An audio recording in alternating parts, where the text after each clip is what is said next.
Video शुरू करने से पहले चैनल को सब्सक्राइब करना ना भूलें। हेलो फ्रेंड्स, स्वागत है आपका हमारे यूट्यूब चैनल टेक्नो ज्ञान विद खुशी में।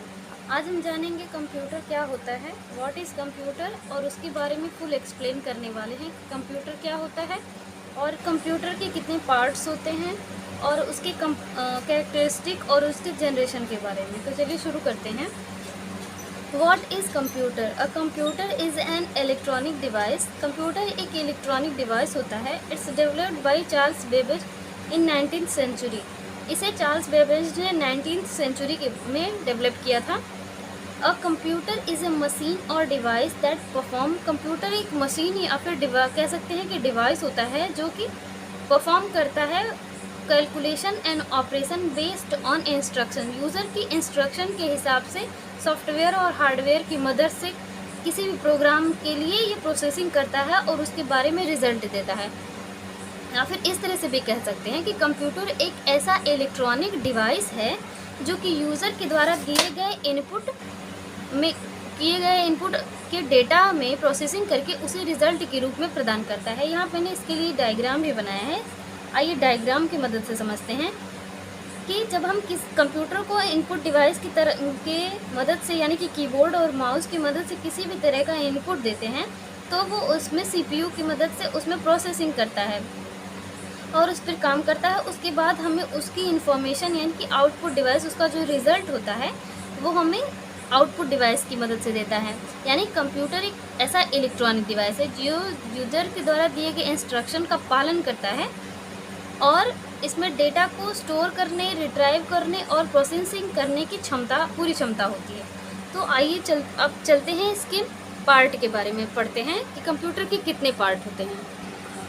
Part of computer. कंप्यूटर के दो पार्ट होते हैं जिनसे कि कंप्यूटर काम करता है। पहला होता है हार्डवेयर डिवाइसेस और दूसरा होता है सॉफ्टवेयर डिवाइसेस। यानी कि जो हार्डवेयर होता है, पहले हार्डवेयर के बारे में पढ़ लेते हैं। हार्डवेयर में आता है पहला इनपुट डिवाइस।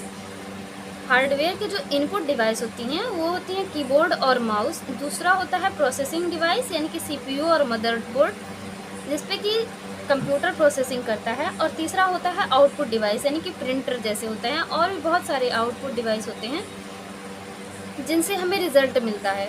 दूसरे पार्ट के बारे में जानते हैं। दूसरा होता है सॉफ्टवेयर जिनसे कंप्यूटर काम करता है। पहला होता है सिस्टम सॉफ्टवेयर यानी कि जो ऑपरेटिंग सिस्टम्स होते हैं वो सिस्टम सॉफ्टवेयर में आते हैं जिनसे कि कंप्यूटर काम करता है। दूसरा होता है एप्लीकेशन सॉफ्टवेयर। हमें जिस तरह से भी कौन सा प्रोग्राम कैसे काम कराना है उसमें हम उस एप्लीकेशन को उसमें कंप्यूटर में ऐड कर देते हैं और उस हिसाब से काम करते हैं। ये एप्लीकेशन सॉफ्टवेयर में आता है कि हार्डवेयर क्या होता है और सॉफ्टवेयर में सॉफ्टवेयर, सिस्टम सॉफ्टवेयर और एप्लीकेशन सॉफ्टवेयर के बारे में मैंने फुली एक्सप्लेनेशन करके एक वीडियो बनाई है, आप उसके बारे में जाके ज़रूर पढ़ लीजिएगा। अब इसकी कैरेक्टरिस्टिक के बारे में जान लेते हैं। पहला कैरेक्टरिस्टिक है एक्यूरेसी यानी कि कंप्यूटर की 100% कैलकुलेशन या फिर किसी भी तरह के इंफॉर्मेशन को प्रोसेसिंग करने में पूरी तरह एक्यूरेसी प्रदान करता है। यानी कि किसी भी तरह की गलती नहीं होती है उसका रिज़ल्ट पूरी तरह से सही होता है। दूसरा है स्पीड। कंप्यूटर की जो स्पीड होती है वो काफ़ी अच्छी होती है। अगर आप वही काम जो कंप्यूटर से करा रहे हैं वही काम आप किसी एक व्यक्ति से कराएंगे तो वो उससे कहीं ज़्यादा समय लेगा, जबकि कंप्यूटर उसी काम को उससे कम टाइम में और फुल एक्यूरेसी और सिक्योरिटी के साथ करके आपको रिजल्ट प्रदान करेगा। तीसरा है वर्सेटैलिटी यानी कि आप कंप्यूटर को किसी भी तरह का काम दे दीजिए, वो उसको पूरी वर्सेटैलिटी का मतलब ये होता है कि ये एक तरह का नहीं, ये हर तरह के काम करने में पारंगत होता है। हर तरह का काम बहुत ही आराम से, स्पीड से और एक्यूरेसी के साथ कर सकता है, तो इसमें वर्सेटैलिटी होती है। फोर्थ हो गया परमानेंट स्टोरेज यानी कि इसमें परमानेंट, जैसे कि इंसान के दिमाग में जैसे ब्रेन होता है परमानेंट स्टोरेज के लिए, ठीक वैसे ही इसमें स्टोरेज के लिए दो तरह की मेमोरी होती है, प्राइमरी और सेकेंडरी मेमोरी। इसमें भी दो पार्ट होते हैं। तो मैंने एक प्राइमरी और सेकेंडरी मेमोरी क्या होती है और इसमें पार्ट किस तरह कौन कौन से होते हैं इसके बारे में एक वीडियो बनाई है, आप उसे ज़रूर देख लीजिएगा। तो इसमें परमानेंट स्टोरेज की भी क्षमता होती है।